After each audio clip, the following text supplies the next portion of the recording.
Selamat berjumpa kembali dalam Lendan Audio Sahabat Seperjalanan. Hari ini adalah hari Jumat 24 Januari 2025. Tema renungan saat teduh kita dengan judul bahagia atau kecewa. Firman Tuhan terambil dalam Yohanes 12 ayat 12 sampai dengan ke-15. Keesokan harinya ketika orang banyak datang untuk merayakan pesta, mendengar bahwa Yesus ada sedang di tengah jalan menuju ke Yerusalem, mereka mengambil daun-daun palem dan pergi menyongsong dia sambil berseru, Hosana, diberkatilah dia yang datang dalam nama Tuhan Raja Israel. Yesus menemukan seekor keledai muda, lalu ia naik ke atasnya seperti ada tertulis, jangan takut hai putri Sion. Lihatlah rajamu datang, duduk di atas seekor anak keledai.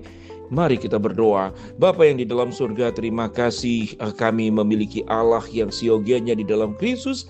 Kami bahagia, kami bersyukur untuk Engkau yang sudah datang ke dalam dunia ini. Dalam nama Tuhan Yesus kami berdoa, amin. Shalom sahabat perjalanannya dikasih Tuhan, yang bahagia dan yang kecewa, atau bahagia atau karena kecewa. Ada satu peristiwa yang sama, namun ada orang yang bahagia, ada orang yang kecewa. Tak kala mungkin sebelum kita bahas kebenaran firman Allah, ada kecelakaan. Yang kecelakaan itu adalah orang yang kita cintai, orang yang kita kasih, maka kita akan kecewa, kita akan sedih. Mengapa itu terjadi kepada orang yang kita cintai, sebuah peristiwa kecelakaan? Tetapi ada orang yang dibenci oleh orang tertentu, lalu orang tersebut mengalami kecelakaan, maka respon yang terjadi adalah orang itu bahagia tatkala orang yang dibencinya itu mengalami kecelakaan. Jadi artinya satu peristiwa yang sama bisa mendapatkan respon yang berbeda. Peristiwanya sama, kecelakaan, tapi respon bagi orang yang kecelakaan tersebut adalah orang yang dicintai. Tentu akan kecewa, akan sedih, akan berduka. Mengapa itu terjadi? Tetapi yang mengalami kecelakaan itu adalah orang yang kita benci, orang yang kita tidak suka. Maka respon orang itu adalah bahagia, akhirnya dia kecelakaan. Apalagi kalau kemudian terjadi kematian, mungkin dia akan bersyukur dalam hatinya, dalam hati kejahatannya. Karena orang tersebut memang tidak disuka, dibenci, mungkin berbuat kejahatan atau melakukan segala perkara yang lain. Kita melihat di dalam Yohanes pasal yang ke-12, ada yang kecewa, ada yang sedih, ada yang bahagia. Keesokan harinya ketika seorang banyak datang merayakan pesta, mendengar bahwa Yesus datang sedang di tengah jalan menuju Yerusalem, mereka mengambil daun-daun palem dan pergi menyongsong dia sambil berseru, Hosana, diberkatilah dia yang datang dalam nama Tuhan Raja Israel. Ini orang yang bahagia melihat Yesus datang untuk mengikuti pesta yang firman Tuhan katakan menuju ke Yerusalem. Mereka mengambil daun-daun palem dan pergi menyongsong dia sambil berseru, Hosana, diberkatilah dia yang datang dalam nama Tuhan Raja Israel. Peristiwanya sama. Yesus masuk ke Yerusalem dengan keledai. Yesus menemukan seekor keledai muda dan lalu ia naik ke atasnya seperti ada tertulis, jangan takut hai putri Sion. Lihatlah rajamu datang, duduk di atas seekor anak keledai. Lalu murid-murid Yesus tidak mengerti akan hal itu. Tetapi sesudah Yesus dimuliakan, teringatlah mereka bahwa nats itu mengenai dia dan bahwa mereka telah melakukannya untuk dia. Itu dibuatkan juga dalam perjanjian lama. Orang banyak yang bersama-sama dengan dia ketika ia memanggil Lazarus keluar dari kubur, membangkitkannya dari antara orang mati dan memberi kesaksian tentang dia. Orang-orang yang ada melihat bagaimana Yesus dieluk-elukan adalah mereka juga sebagai saksi mata bagaimana Lazarus itu kemudian dibangkitkan. Jadi pengeluk-elukan, penghormatan kepada Kristus itu sesuatu yang pernah mereka lihat sendiri. Bagaimana Kristus melakukan mujizat, bagaimana Kristus menyatakan cinta kasihnya sehingga Lazarus itu dibangkitkan. Ayat 18. Sebab itu orang banyak pergi menyongsong dia karena mereka mendengar bahwa ia yang membuat mujizat itu.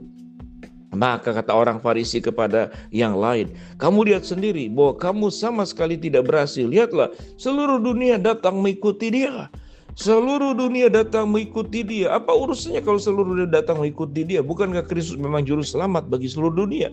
Menyelamatkan. Tapi bagi orang Farisi tentu tidak senang. Kalimatnya dikatakan, kamu lihat sendiri bahwa kamu sama sekali tidak berhasil. Lihatlah, seluruh dunia datang mengikuti dia. Orang Farisi berharap, mereka yang berkuasa pada waktu itu berharap bahwa hanya kepada mereka lah mereka mengikutinya.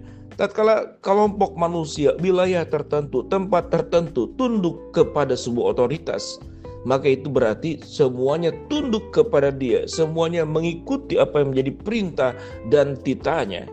Tatkala kemudian ada pihak lain datang sebagai kompetitor, sebagai pesaing, sebut saja itu Yesus, tentu mengganggu mereka, mengganggu popularitas mereka, mengganggu juga sebut saja pemasukan buat mereka, karena setiap pemimpin selalu akan mengambil pajak, mengambil keuntungan dari rakyatnya. Kalau pemimpin yang baik, keuntungan yang diambil, pajak yang diambil dikembalikan juga kepada masyarakat dalam bentuk fasilitas umum, kesehatan, pendidikan, dan seterusnya. Tetapi kita melihat di sini orang Farisi itu tidak senang, lihatlah seluruh dunia sekarang akan datang mengikuti dia dan tidak akan mengikuti kami. Hati yang sedemikian, sebuah peristiwa yang sama, apa itu kecelakaan? Sebuah peristiwa yang sama. Yesus datang ke Yerusalem dengan menaiki dan seekor anak keledai. Peristiwanya sama, responnya bisa berbeda. Respon orang yang bahagia mengeluk-elukan Yesus, kemudian membiarkan katakanlah daun-daun palem untuk dilewati oleh Yesus, dan mereka berseru, Hosana, diberkatilah dia yang datang dalam nama Tuhan Raja Israel. Jadi ini adalah kelompok orang yang berbahagia, kelompok orang yang berbangga, yang bergembira. Tapi ada kelompok yang tidak suka. Kedatangan Yesus itu betul-betul mengganggu kekuasaan mereka, menjadi pesaing buat mereka, menjadi kompetitor. Yang namanya pesaing, yang namanya kompetitor, yang namanya gangguan harus dihilangkan dan dijauhkan. Itulah kemudian pada akhirnya bagaimana Yesus mati di atas kayu salib.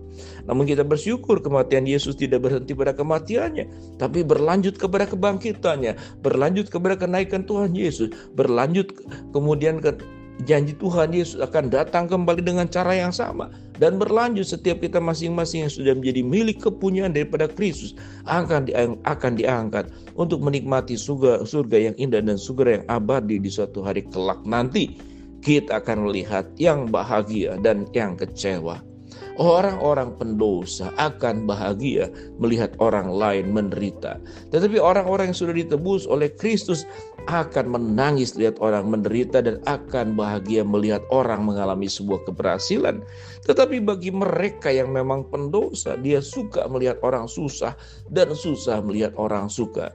Dia akan membenci orang yang kemudian menjadi kaya dan kemudian tidak berempati kepada mereka orang-orang miskin.